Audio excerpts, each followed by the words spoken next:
નમસ્કાર મિત્રો, કિસાન પરિવર્તન ચેનલમાં આપનું હાર્દિક સ્વાગત છે। આજે મિત્રો આપણે એવા ખેડૂતને મળવા આવે છીએ જે મિત્રો ખરેખર ચોરીની ખેતીની અંદર માસ્ટરી ધરાવે છે।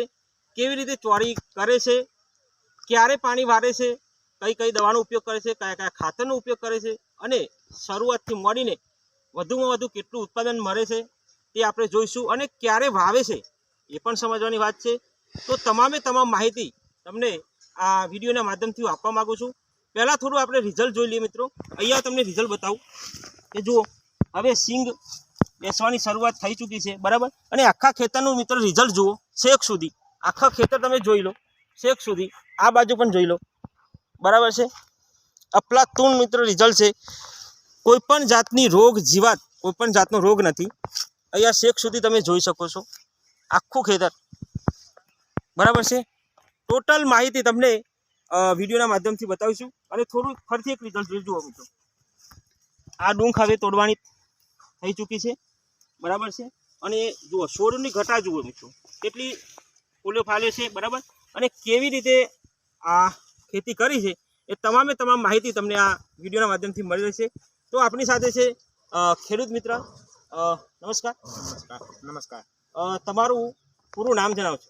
મારું નામ સોલંકી પ્રહલાદસિંહ લાખોસી, ગામ આંતોલી, પોસ્ટ શિયાવાડા, તાલુકો દહેગામ, જિલ્લો ગાંધીનગર। બરાબર। તો પહેલાથી તમે જે આ ખેતી કરી છે, બરાબર છે, બરાબર।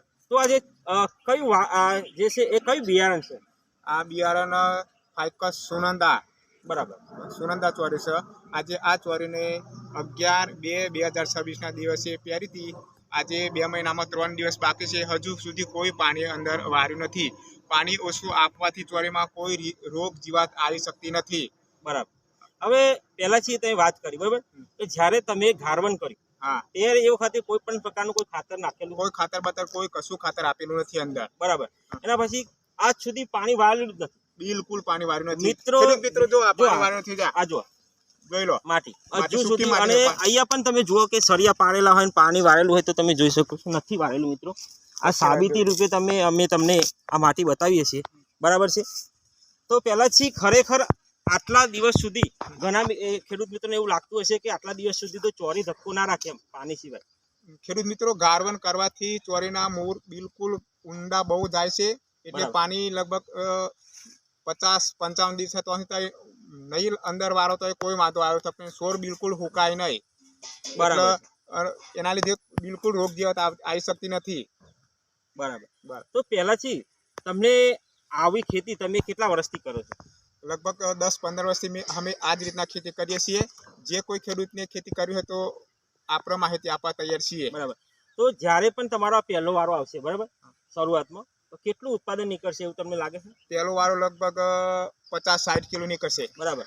અને પછી આમ વધારે વધુ ઉત્પાદન આમ એક વીઘામાંથી કેટલું નીકળે તમારે? વધારે વધારે લગભગ 13-14 મણ તો નીકળી જ જાય। મિત્રો તમે સાંભળી શકો છો કે શરૂઆતના મોડીથી ધારો કે 20 થી 25 કિલો પહેલો વાળો તો એટલો માપનો જ હોય, બરાબર, પણ 13 થી 14 મણ સુધી તે ઉત્પાદન લેશે, બરાબર, એક વીઘામાંથી, બરાબર। બીજું કે મિત્રો આમને જે વાત કરી તે સાચી છે કે હજુ સુધી પાણી વાળ્યું નથી। મેં રૂબરૂ મુલાકાત લીધી, જ્યારે એમના પર ફોન ઉપર વાતચીત કરી તો મને માન્યામાં નહોતું આવતું, પણ ખરેખર મેં જાતે જ જોયું તો ખરેખર વિશ્વાસ કર્યો। અને ઘણા લોકોને એવું લાગતું હોય કે ભાઈ અંતરિયાળ કોઈ ગામ હોય તો ખેતી કરતા એમ કે નહીં આવડતી હોય, અલગ રીતે ખેતી નહીં કરતા, પણ ખરેખર એવા ખેડૂતો પડ્યા છે જે ખરેખર પોતે અમુક જે પણ વાવેતર કરતા હોય એમાં માસ્ટરી ધરાવે છે। અને ખરેખર આ પહેલાંથી છે ને એ ખેતીમાં એમાં પણ આ કહેવાય ને કે આ જે ચોરીની અંદર માસ્ટરી ધરાવે છે। અને આ ચોરી તમે પહેરેલી છે ને? પહેરેલી ચોરી, કોઈ પણ જાતના રોપની કરી નથી, પહેરેલી છે। ને કેટલા પેકેટ પહેરેલા? પેકેટ 3 પેકેટ પહેરે છે 500-500 ગ્રામના।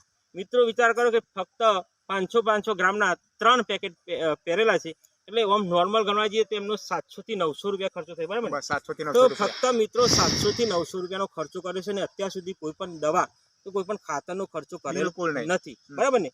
અને મિત્રો મને તો એવું લાગે છે કે હવે તમે જ્યારે આ પાણી ચડાવશો, બરાબર, એ વખતે કયા ખાતરનો ઉપયોગ કરશો તો ખેડૂત મિત્રોને જણાવી દેશો। હવે પાણી 2-3 દિવસમાં વારવાનું છે, પણ ખાતર ASP 20-20-0-13 આપવાનું છે જોડે, બરાબર છે। તો મિત્રો તમે જાણી શકો છો કે તેમનું કહેવું છે કે 20-20-0-13 કરીને ખાતર આવે છે તેનો તે ઉપયોગ કરે છે, બરાબર। અને ઉપર છંટકાવ તરીકે કયા કયા ખાતરનો તમે ઉપયોગ કરો છો કે કોઈ દવાનો ઉપયોગ કરતા હોય? દવામાં તો શું છે, ઈયર બિયર આવે તો ઈયરની લગાવીએ છીએ, પછી લીલા તરતરી આવતો એની લગાવીએ છીએ. બરાબર. ગોબ્રાન્ટાસ બરાબર. પછી પ્રોફેક્સ ઉપર છે એ દવા અમુક અમે વાપરીએ છીએ. બરાબર. આટલા દિવસ થયા પણ 3 વખત દવા ખાલી આપી છે. નાની હતી તારા પછી હવે તો મોટી થઈ ગઈ એટલે દવા આપતા નથી બિલકુલ. મિત્રો તમે ખરેખર આ ખેતરનું રિઝલ્ટ જુઓ ને, જુઓ એનું પાદું બતાવી દઉં તમને. આ પાદું જોઈને કોઈ પણ પ્રકારનો રોગ નથી. જુઓ પાછળ પણ કોઈ પણ જીવાત ચોટી એવું નથી, આગળ પણ નથી. બરાબર, એટલે એનાથી સમજી શકાય છે કે મિત્રો જેટલું પાણી આપણે ખેંચાવરાઈએ, બરાબર ને, બિલકુલ રોગ ના આવે. જેટલું તમે પાણી ખેંચાવશો તો રોગનું પ્રમાણ બહુ ઓછું રહેશે. મૂળિયા ઊંડા જશે તો ઉનાળા વખતે તેને તકલીફ નહીં પડે અને તે કહેવાય ને કે આજે વાતાવરણ સામે ટકી રહેશે. બરાબર ને. બરાબર. તો ખરેખર ચોરીની ખેતી જો પહેલાથી જેમ જો કરવામાં આવે તો ખરેખર ચોક્કસ આપણને કહેવાય ને સફળતા મળે. પહેલાથી પણ કીધું કે એટલું ઉત્પાદન જે કે ખરેખર મળે એવું મને દેખાય છે.